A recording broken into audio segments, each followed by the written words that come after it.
de eles se unirem em prol de uma causa. Mas eu quero citar um segundo personagem, um puritano norte-americano, Jonathan Edwards. Ele viveu no século XVIII, ele viveu em uma das 13 colônias, logo no início da formação dos Estados Unidos.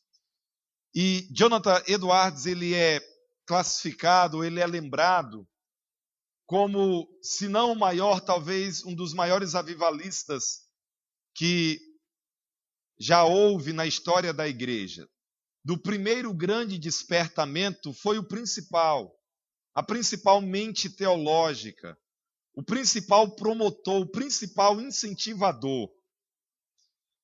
E uma coisa que é interessante, irmãos, depois de perceber, durante algum tempo, pequenos avivamentos lá na cidadezinha onde ele morava, Edwards, ele entendeu que Deus não estava agindo de maneira mais ampla. Ele lia as Escrituras e ele ansiava, ele desejava que houvesse uma manifestação poderosa de Deus através da salvação de muitas vidas, muitas almas chegando aos pés do Senhor.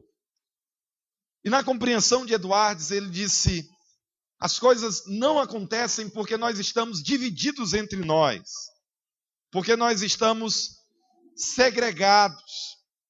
Nós precisamos nos unir em prol dessa causa, a fim de que Deus, de maneira poderosa e graciosa, promova entre nós algo diferente, algo que ele fala nas suas escrituras, mas que nós ainda não temos visto.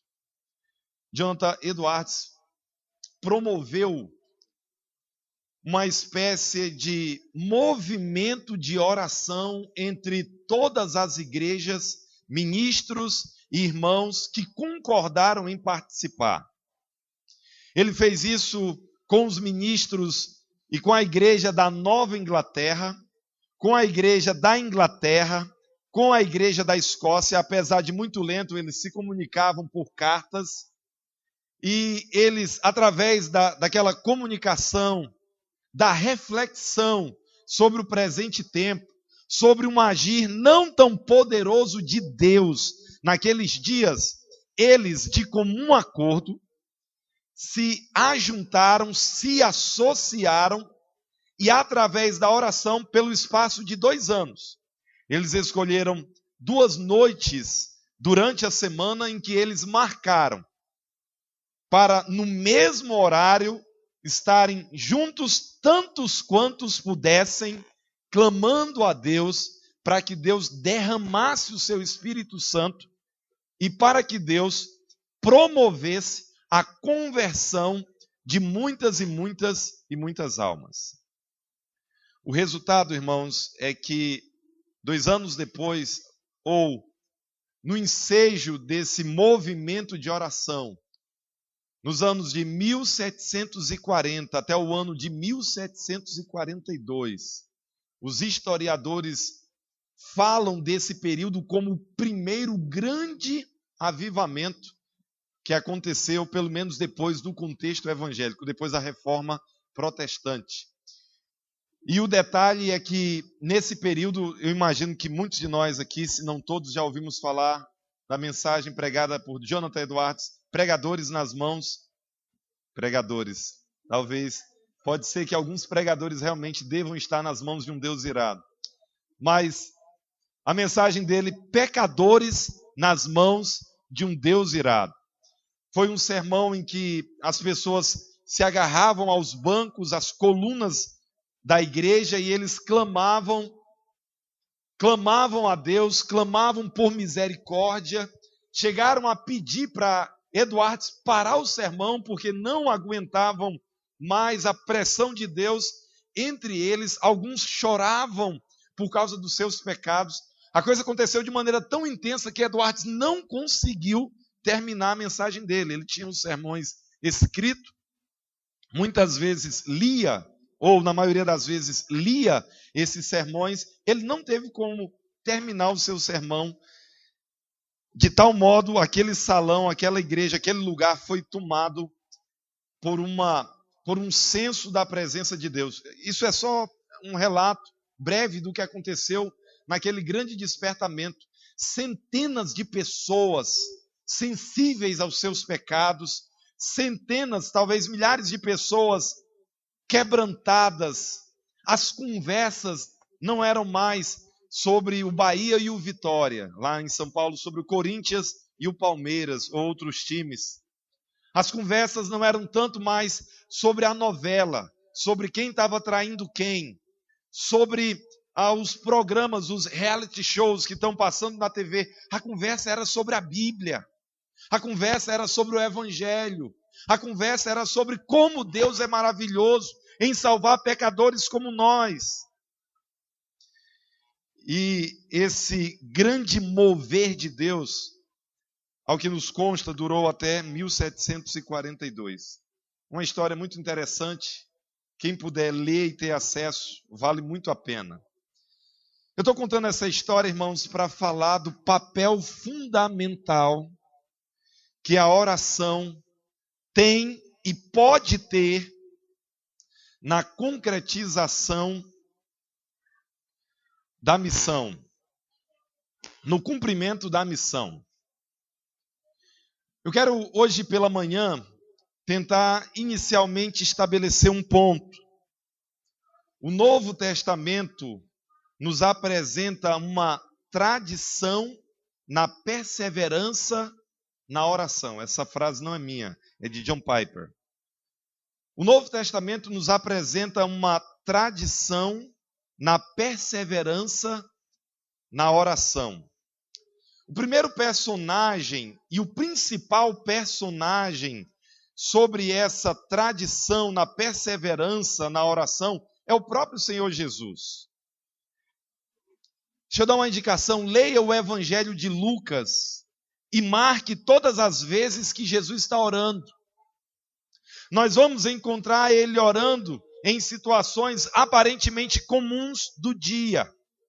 Nós vamos encontrar Jesus várias vezes indo para o monte. Que eu já falei em uma das mensagens atrás, nós não deveríamos ser críticos, como muitas vezes somos, e hoje eu interpreto isso como, na verdade, sendo uma desculpa para nós nos dedicarmos menos à oração. Ir para o monte não tem nenhum problema, buscar misticismo nos montes tem, mas ir para o monte, um lugar reservado, um lugar de mais contato com a criação, um lugar mais apropriado, telefone desligado, não tem e-mail, não tem WhatsApp, não tem campainha, não tem nada atrapalhando um grupo de irmãos dedicados à oração. Jesus, às vezes, foi só para o monte, às vezes ele foi acompanhado, às vezes ele buscou montes mais altos. Perceba todas essas coisas nos evangelhos, na prática do Senhor Jesus. Nós encontramos Jesus, às vezes, passando uma noite inteira.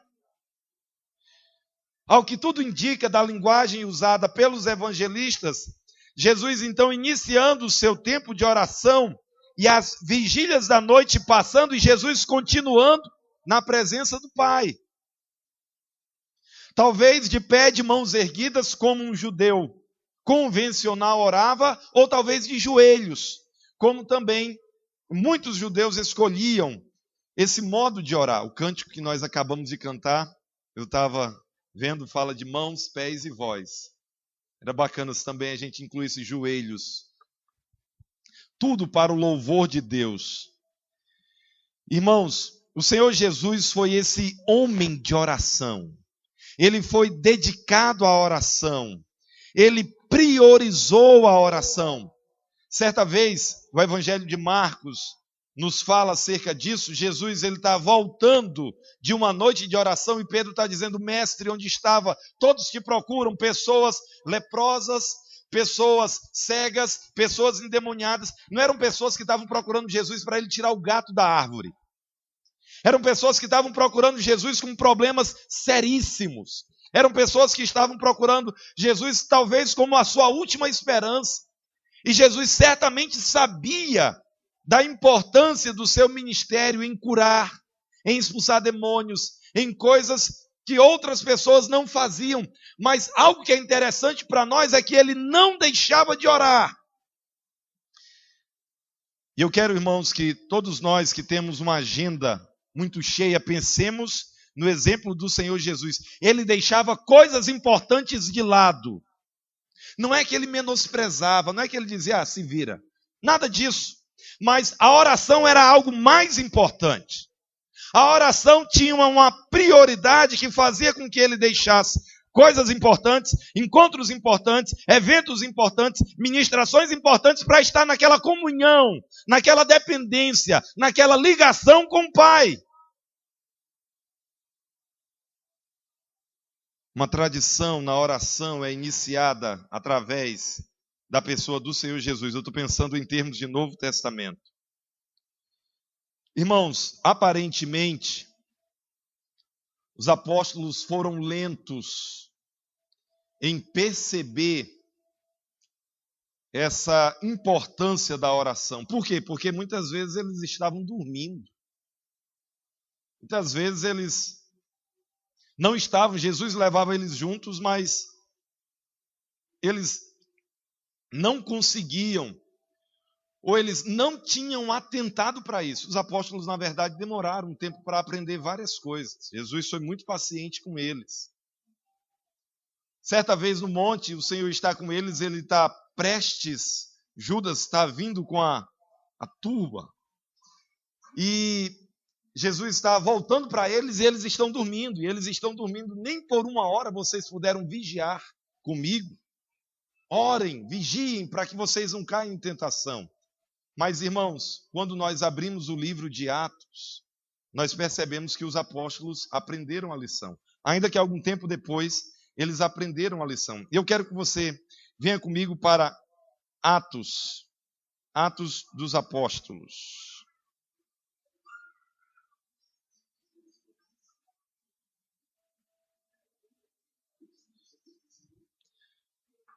Inicialmente em Atos 1:10.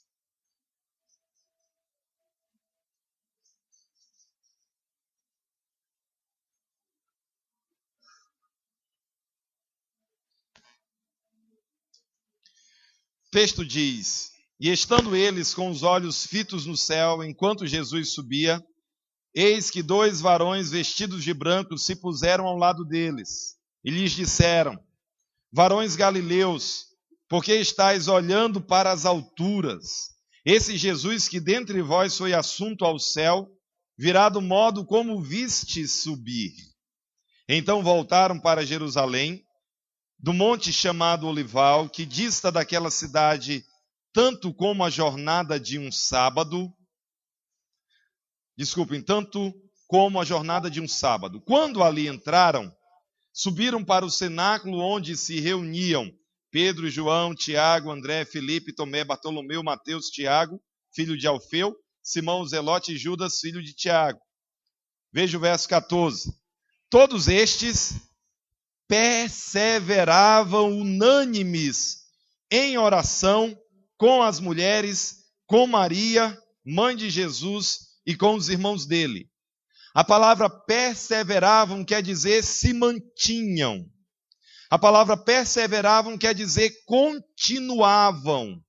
A palavra perseveravam quer dizer que eles não deixavam determinada prática por outras coisas.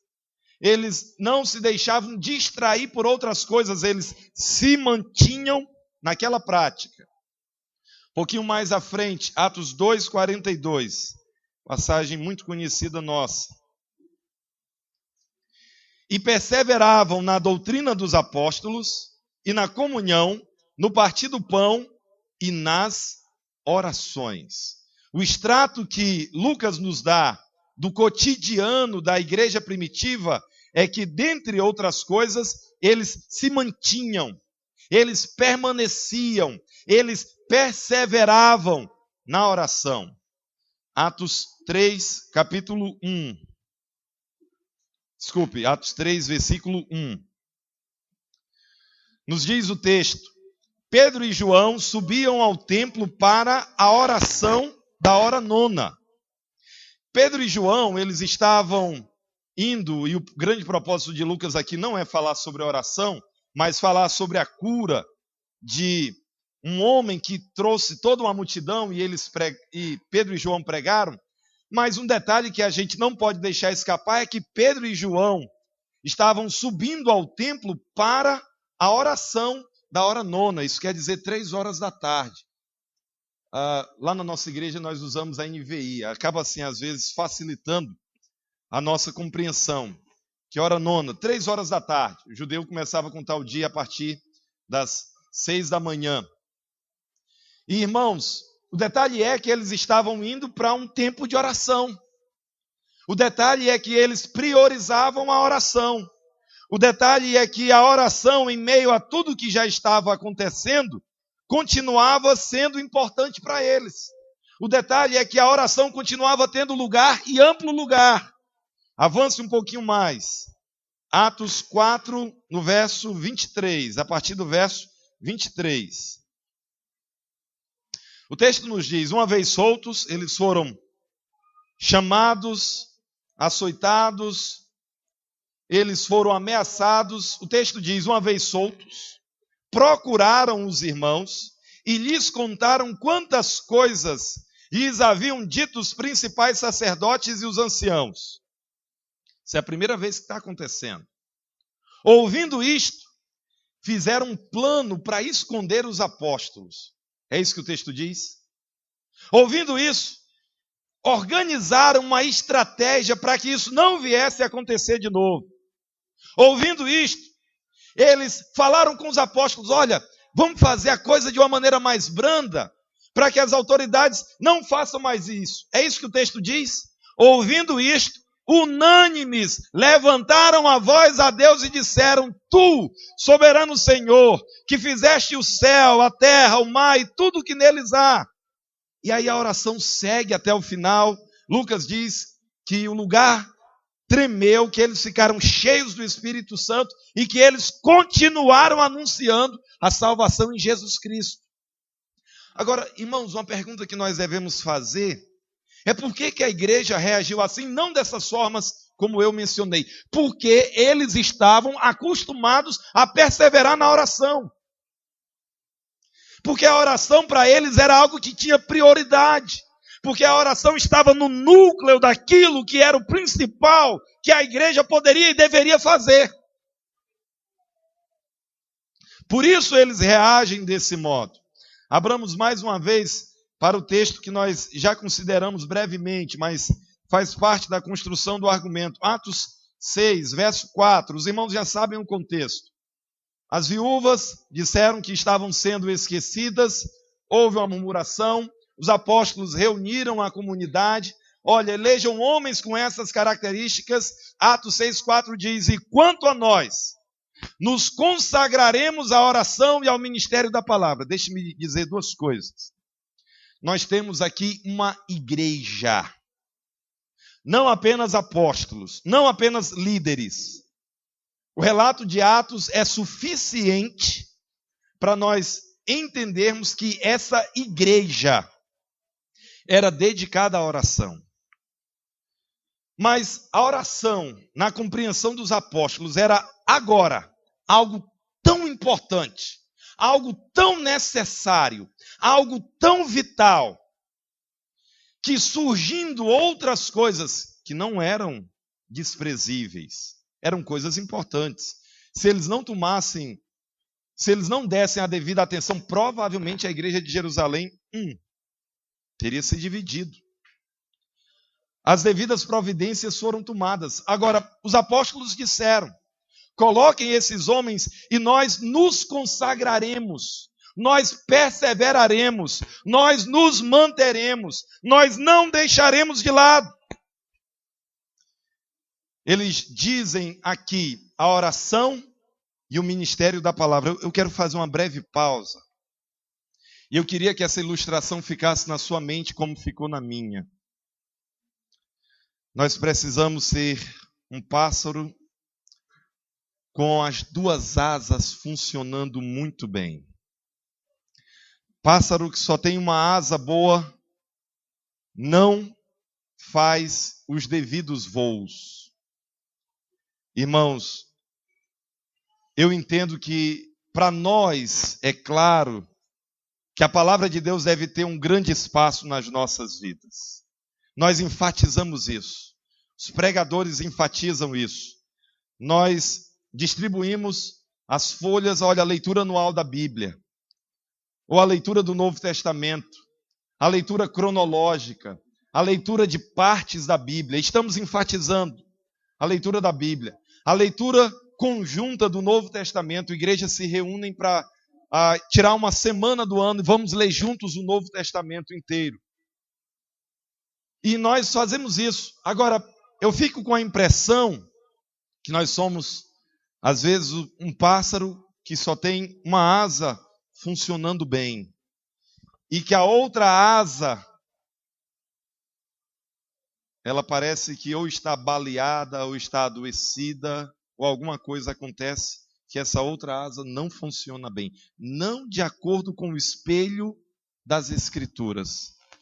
E de tantos personagens excelentes que nós encontramos na história da igreja. É interessante que os apóstolos dizem: nos consagraremos à oração e ao ministério da palavra. E note que a oração vem até antes. Algumas pessoas já tentaram discutir o que é mais prioritário: a oração ou a palavra ou a oração. Tente guardar isso. São as duas asas do mesmo pássaro.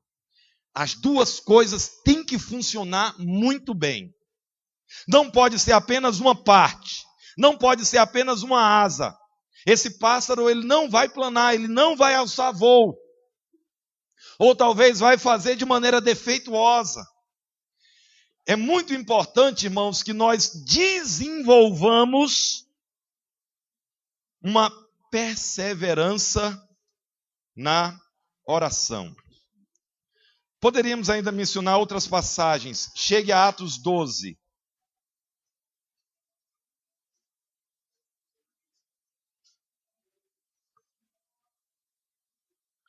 Atos 12, nós vamos ler dos versos 1 até o verso 5.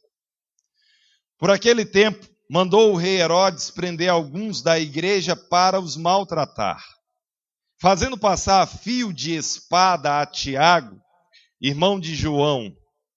Vendo-se isto agradável aos judeus, prosseguiu, prendendo também a Pedro.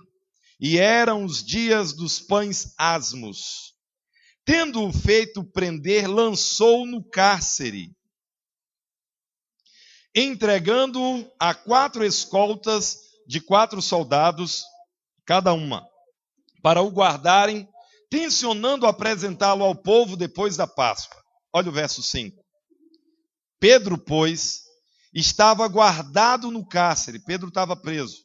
Mas havia oração incessante a Deus por parte da igreja a favor de Pedro.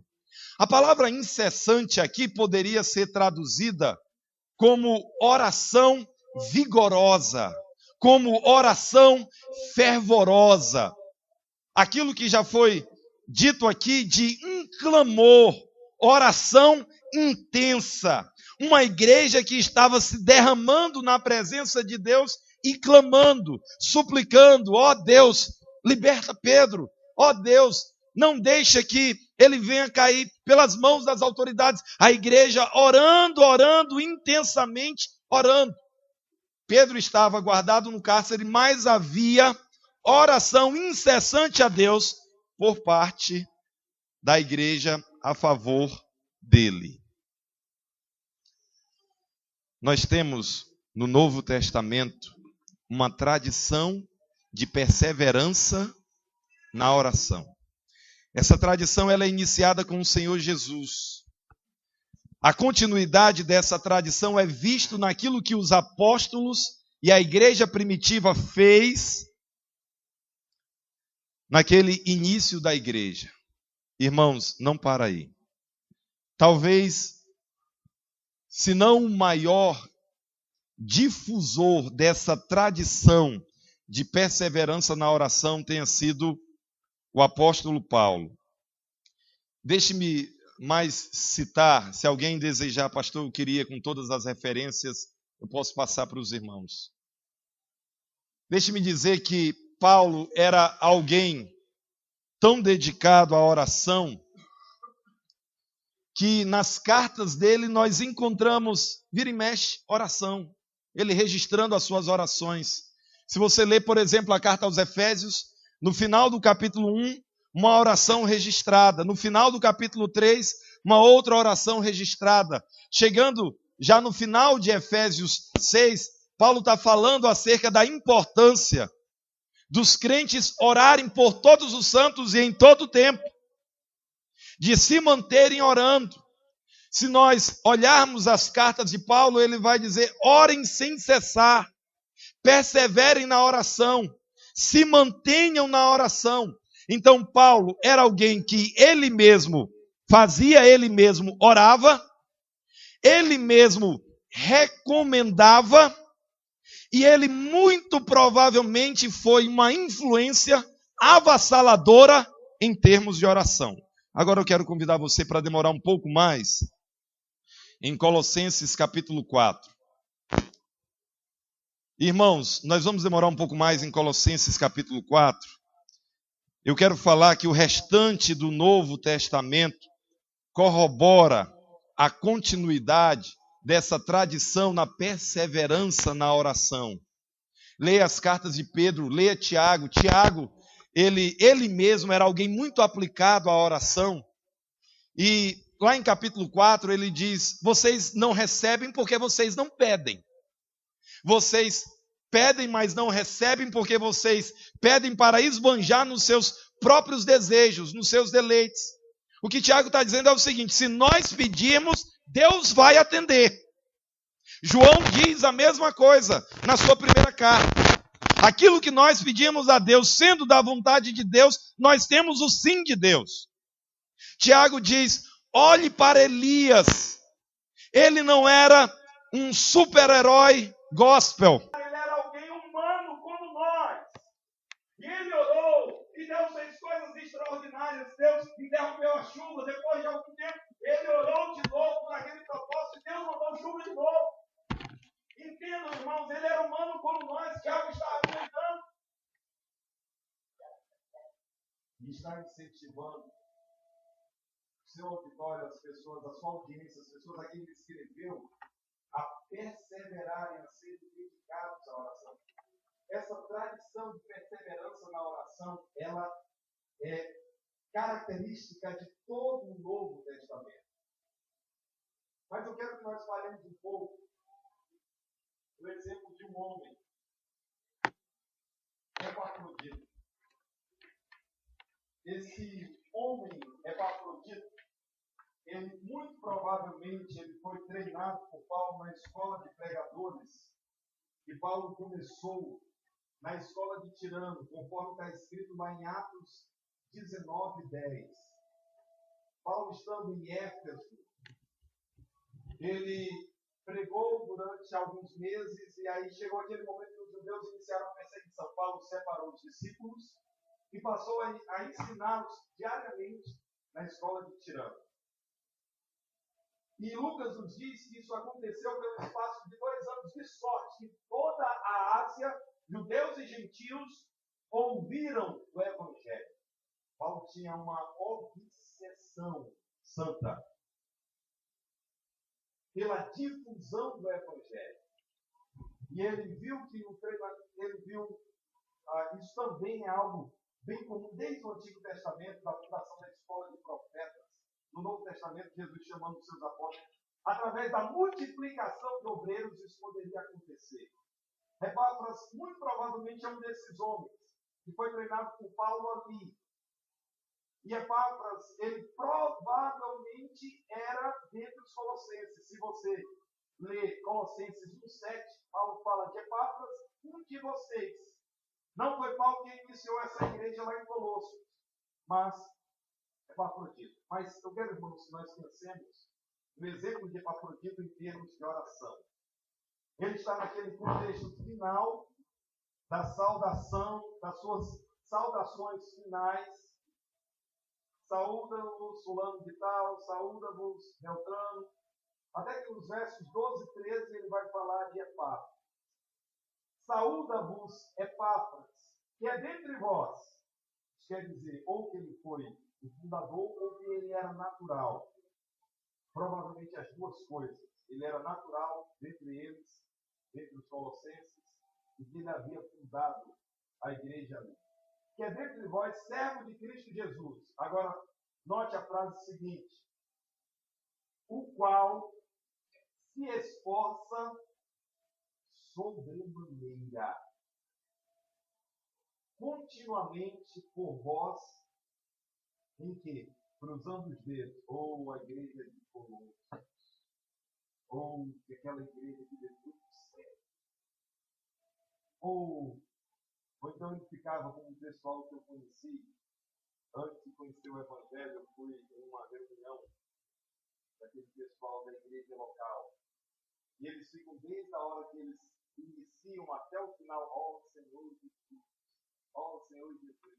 Você fica, meu Deus, mas como esse pessoal repete isso? Epáfras não ficou repetindo mantras, Epáfras não ficou cruzando os dedos, Epáfras não ficou esperando pela sorte, Epáfras ficou aquilo que o Novo Testamento mostra o Senhor Jesus fazendo, mostra os apóstolos e a igreja primitiva fazendo, e eu quero falar que muito provavelmente ele foi tremendamente influenciado por Paulo para fazer. Como assim? Paulo é esse mestre, é esse treinador. Paulo é esse homem que, sob a direção de Deus, ele está equipando outros para o ministério, para a plantação de igrejas, para a difusão do evangelho. Mas, dentre as várias virtudes de Paulo, ele mesmo era um homem de oração. Se nós lermos, só para a gente ver, já voltamos ao verso 12. Olha, capítulo 4, verso 2 aqui de Colossenses. Olha o que é que Paulo está dizendo, a partir do verso 2. Perseverai na oração, vigiando com ações de graças. Vigiar e orar está normalmente junto. Perseverai na oração. Veja que a tradição de perseverança na oração continua. Olha o verso 3. Suplicai ao mesmo tempo também por nós, para que Deus nos abra porta à palavra, a fim de falarmos do mistério de Cristo, pelo qual também estou algemado, para que eu o manifeste como devo fazer. Então nós encontramos a oração sendo parte integral e valiosíssima desse homem e no ministério desse homem. Agora, chegando para Epáfras, o texto nos diz o seguinte, verso 12, o qual se esforça sobremaneira. Essa expressão, se esforça sobremaneira, é a tradução da palavra grega para agonizar, agonizomai. O que Paulo está dizendo que Epáfras fazia é que Epáfras, ele era dedicado à oração até chegar ao ponto de praticamente não mais ter forças. Alguém que está se esforçando ao ponto de agonizar, alguém que se esforça sobremaneira, alguém que se dedica a uma tarefa sobremaneira, ele está fazendo isso até chegar ao ponto de praticamente estar exaurido as suas forças. Como assim, pastor? Como é que alguém orando vai ter as suas forças exauridas? Deixa eu fazer uma pergunta, igreja. Orar é a coisa mais fácil que nós podemos fazer. É? Teoricamente deveria ser. Quando eu era rapazinho, meu pai criava animais. E eu levava saco de milho de 60 quilos nas costas. O saco de milho era mais pesado do que eu. E a gente tinha que carregar de um local para o outro. E um tanto de outras coisas. Eu me lembro bem do milho porque o milho era mais pesado do que eu. Quando nós oramos, normalmente nós não estamos levando nenhum peso. A não ser que você queira orar com a melancia na cabeça. Às vezes a gente promete castigo para os filhos, vou jogar feijão no chão e colocar uma melancia na sua cabeça. Você só vai sair de lá quando eu disser. Até hoje eu não tenho feito. Eu ouvi muito esse tipo de ameaça. Meus pais não fizeram. Eu falo mais brincando. Quando a gente vai corrigir, o cinto vai com vontade. Nós não ficamos com nenhuma melancia na cabeça. Nós não carregamos um saco de milho. Nós não carregamos nenhum peso, mas a oração não é algo simples. Se você já tentou separar um espaço de tempo maior para orar, você vai perceber que a sua mente tem facilidade de pensar em outras coisas. Você vai perceber que aquele momento parece que vem recheado de um sono incontrolável. Talvez a oração sobre os joelhos não nos deixe dormir. Vai ser um dos auxílios. Por que orar de joelho? Por que ficar com esse tipo de sofrimento? Demonstra quem nós somos, servos, e provavelmente nos ajuda a nos mantermos concentrados e a nossa mente não devagar e o sono não se apoderar de nós. Tem pessoas que dizem, pastor, eu vou orar, mas logo eu me encontro dormindo. Você deve estar muito confortável para conseguir dormir. Sobre os joelhos, dificilmente você vai conseguir dormir. Irmãos, quando nós nos dedicamos à oração, nós percebemos que orar não é atividade simples e fácil. Moisés, quando subiu ao monte, ele sobe com Arão e Hur. E os dois estavam para segurar os braços de Moisés erguidos. Era uma maneira muito convencional como o judeu orava, com mãos erguidas. E ele faz isso porque os braços de Moisés ficavam cansados. Tente ficar algumas horas orando como os judeus faziam, de mãos erguidas. Você vai notar que a sua musculatura vai começar a doer em várias partes. E o desejo é de baixar as mãos. Você vai entender um pouquinho do que o texto diz sobre Moisés. E se nós nos voltarmos para a oração, e se essa oração é intensa, nós vamos perceber que o nosso ser vai ser tomado. No diário de David Brainerd, diz que algumas vezes ele orou de maneira tão intensa que o seu colchão ficou completamente encharcado de suor. Talvez a choupana dele era quente, mas muito provavelmente tendo uma coberta de palha, não era tão quente, não absorvia tanto calor. Mais provavelmente, David Brainerd, estava tão absorvido por aquilo que era o clamor que estava no coração dele, que às vezes ele desabava exausto sobre a sua cama depois de um longo período de oração. Então, quando nós lemos Paulo dizendo, o qual se esforça sobremaneira, nós percebemos que essa atividade da oração pode ser feita de forma bem simples. Alguns de nós não conseguimos ficar 30 segundos orando. Talvez alguns de nós nos mantemos 5 minutos orando e realmente ficamos pouco tempo orando, mas também essa atividade da oração ela pode durar horas. Ela pode durar uma noite inteira. Ela pode durar um período de tempo estabelecido para isso. Ela pode ser um clamor que invade a nossa alma e toma conta de nós. Parece que era isso que tinha acontecido com Epáfras. Agora, note algo que intensifica o que Paulo está dizendo. O qual se esforça sobremaneira continuamente, sempre. Então, Epáfras tinha entendido de tal modo que a oração era algo importante, que a oração era algo necessário, que ele se esforçava sobremaneira continuamente. Continuemos no texto. Epáfras se esforça sobremaneira continuamente por vós nas orações. Para quê? Ele tinha propósitos. Para que vos conserveis perfeitos e plenamente convictos em toda a vontade de Deus. Irmãos, heresias perniciosas estavam entrando na igreja de Colossos. várias medidas foram tomadas. Uma delas, Paulo foi informado: eis a razão dessa carta aos Colossenses. Mas Epáfras não se deteve a comunicar o assunto a Paulo. Ele se dedicou sobremaneira através da oração para que vos conserveis perfeitos, maduros, completos e plenamente convictos em toda a vontade de Deus. Veja o verso 13. E dele dou testemunho. Irmãos, pode ser que pessoas mal intencionadas venham dar um falso testemunho de nós. Mas que coisa tremenda quando alguém do porte de Paulo dá um testemunho sobre alguém. Veja quem é que está dando testemunho.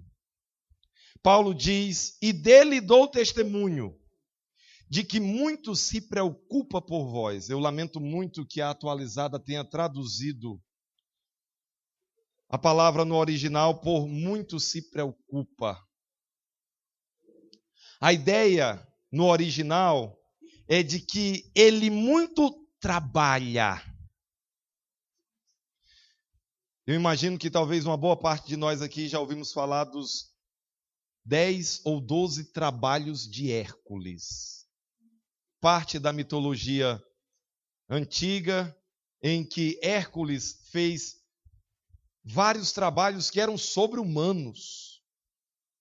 Pessoas humanas, normais, não conseguiriam. Por isso, Hércules se destacava como ele havia se destacado e merecia a apreciação, a veneração, por causa dos trabalhos que ele tinha realizado. É exatamente essa palavra que é utilizada para descrever os 10 ou 12 trabalhos de Hércules, essa palavra que está sendo usada aqui, que a atualizada traduz como muito se preocupa por vós. Dele dou testemunho que muito trabalha por vós. É essa a ideia. Como assim muito trabalha? Muito ora, muito se dedica, muito labuta, ele está de forma entregue a esse trabalho para que algo aconteça entre vocês. E não só entre eles. Aqui algo é muito interessante. Ele diz: por vós, pelos de Laodiceia e pelos de Hierápolis. Se você olhar no mapa, você vai ver que essas 3 cidades ficavam bem próximas. E é como se Epáfras tivesse feito daquelas cidades ou daquele pedaço geográfico o seu campo missionário e estava labutando, lutando intensamente e continuamente por aquele campo missionário, pelas igrejas estabelecidas ali, para que elas fossem conservadas perfeitas, porque falsas doutrinas, ideias falsas estavam entrando, estavam sendo disseminadas. E eles entendiam com muita clareza que o avanço do reino se daria através do ensino. Paulo escreve cartas, e também através da oração. Ele muito trabalhava por eles através da oração. Deixe-me, com os irmãos, fazer ainda mais algumas considerações. Muitos de nós interpretamos Paulo como o grande teólogo do cristianismo. Alguns insanos liberais chegam a dizer que Paulo é o verdadeiro fundador do cristianismo. E alguns de nós imaginamos Paulo como esse teólogo vigoroso, leitor, e era conhecedor, sabedor, alguém que transitava pelos corredores dos escritos dos rabinos judaicos, dos filósofos gregos. Ele citava ambos, ele estava inteirado do ensino de ambos, desde bem cedo preparado. Mas, irmãos, eu quero propor que escrever cartas não foi a grande paixão de Paulo e não foi a grande atividade de Paulo. Paulo prioritariamente foi um apóstolo estabelecendo os fundamentos da igreja, sim. Mas Paulo foi um missionário apaixonado. E na execução do seu trabalho, Paulo fez muitas coisas, mas deixe-me dizer que ele estava zelosamente pregando o evangelho, sendo apedrejado, passando fome, estando sob a voracidade do mar, estando na ameaça de falsos irmãos, recebendo quarentenas dos judeus, trazendo no seu próprio corpo as marcas de Cristo. Só que esse homem não parava. Ele estava numa cidade pregando, iniciava uma igreja, ali estabelecia uma igreja.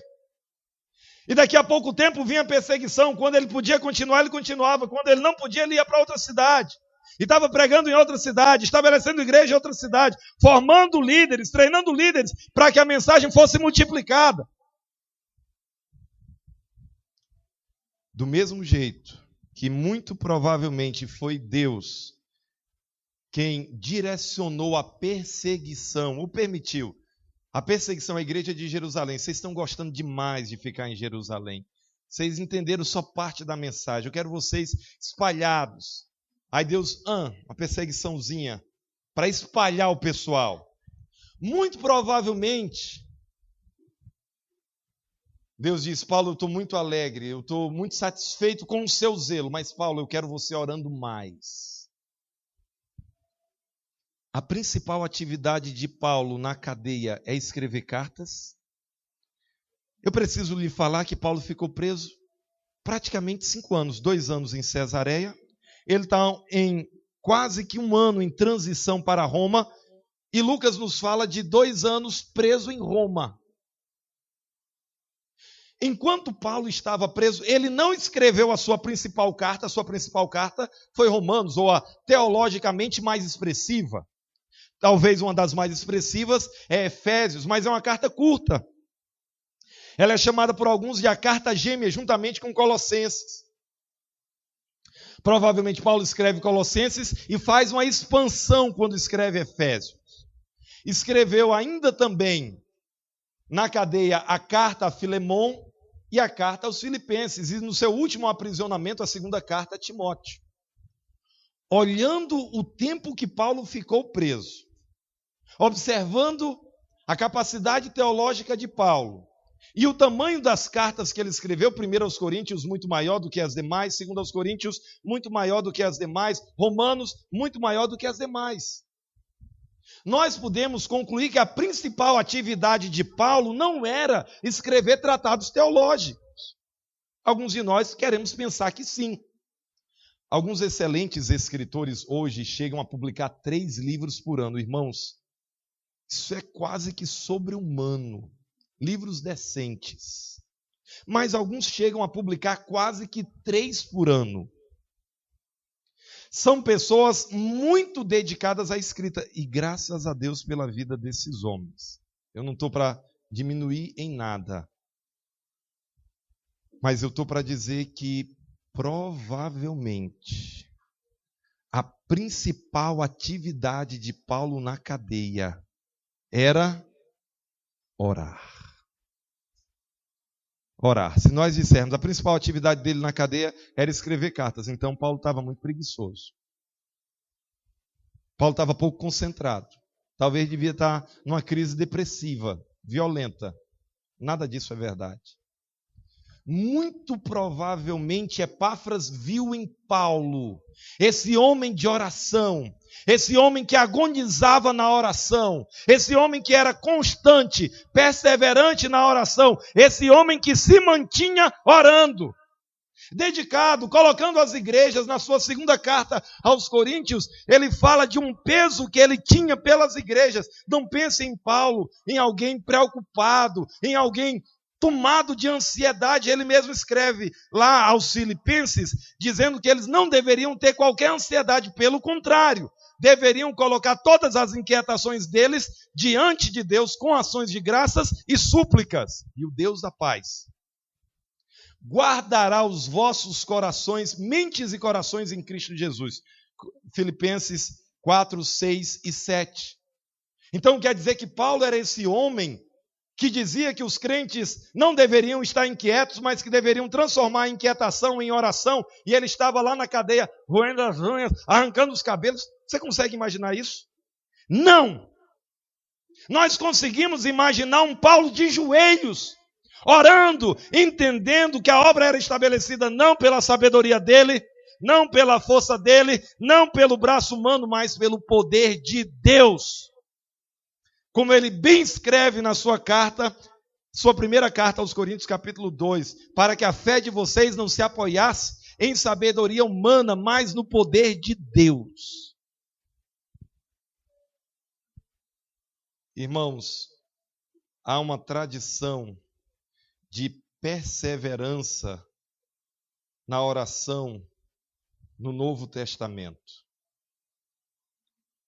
E eu quero dizer que essa não é a principal atividade no que diz respeito ao cumprimento da missão, mas é uma atividade que nós devemos aprender olhando para o que esses homens faziam, olhando para o modelo que nós encontramos nesses homens. Nós precisamos nos voltar para as Escrituras e dizer: Senhor, nos ensine. Jesus contou uma parábola, ele fala de uma viúva, pense num personagem inexpressivo em Israel. Chega para um juiz que nem teme a Deus. Jesus disse, Lucas, o evangelista que registra essa parábola, e ele contou a parábola para que eles não esmorecessem no propósito de orar, na atividade de orar. Julga a minha causa, julga a minha causa, julga a minha causa. O juiz, eu não temo a Deus. Mas como essa viúva insiste, eu vou julgar a causa dela. Acaso não atenderá Deus aos seus eleitos que a Ele clamam dia e noite? Agora, essa é a pergunta. Somos nós um povo que clamamos dia e noite? Igreja, eu desejo que nós reavaliemos a nossa compreensão e a nossa prática acerca da oração. Líderes, pastores, me permitam uma palavra. Muita coisa poderia ter tirado os apóstolos do foco da palavra e da oração. Eles não permitiram. Nós teremos muitas coisas importantes no ministério. Dificilmente alguém vai nos chamar para tirar o gato da árvore. Vão ser coisas importantes. Que no topo das nossas prioridades esteja a oração. Esteja o continuar orando.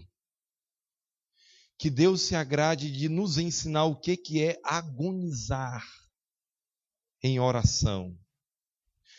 Trabalhar tão intensamente e tão continuamente através da oração, de modo que estamos suplicando a Deus de dia e de noite. A igreja primitiva era uma igreja de oração. Vocês acham que eles aprenderam de quem? Eles viram seus líderes orando. Os apóstolos, ainda que demoraram, eles viram Jesus orando, eles estavam com ele, ainda que dormindo. Mas eles não viram Jesus no Facebook, no WhatsApp o tempo todo. Pelo contrário. Eles viram Jesus orando, a igreja viu os apóstolos orando, os colaboradores de Paulo estavam lutando com Paulo em oração, até chegar ao ponto que eles assimilam, que eles entendem, isso é prioridade. Isso não é uma atividade para a gente dar um lugarzinho pequeno para ela. É uma atividade que merece grande lugar entre as nossas atividades. Irmãos, sem sombra de dúvidas, o envio de missionários, de maneira formal ou informal, e a consequente pregação do Evangelho é a forma mais direta e mais objetiva para o cumprimento da missão. Eu não estou tentando substituir isso. Isso é a maneira mais direta mais objetiva, mais explícita. Não podemos, porém, pensar que é a única. Ministérios como o MCG desenvolvem um papel muito importante no cumprimento da missão, como nós já consideramos. Ministérios como o de Jonathan Edwards, a dedicação à oração, o modelo do Senhor Jesus, o modelo apostólico, o modelo da igreja primitiva, a continuidade, a perseverança na oração, podem e devem gerar um impacto estrondoso em nós para o cumprimento da missão.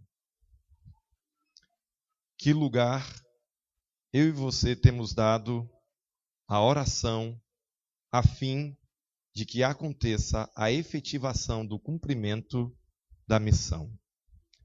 Quero deixar essa pergunta com você, encerrar com a palavra de oração e depois... Nosso Deus, muito obrigado, Pai, pela liberdade que nós temos no nosso país, tua palavra, para meditar na tua palavra, para que congressos como esse sejam realizados.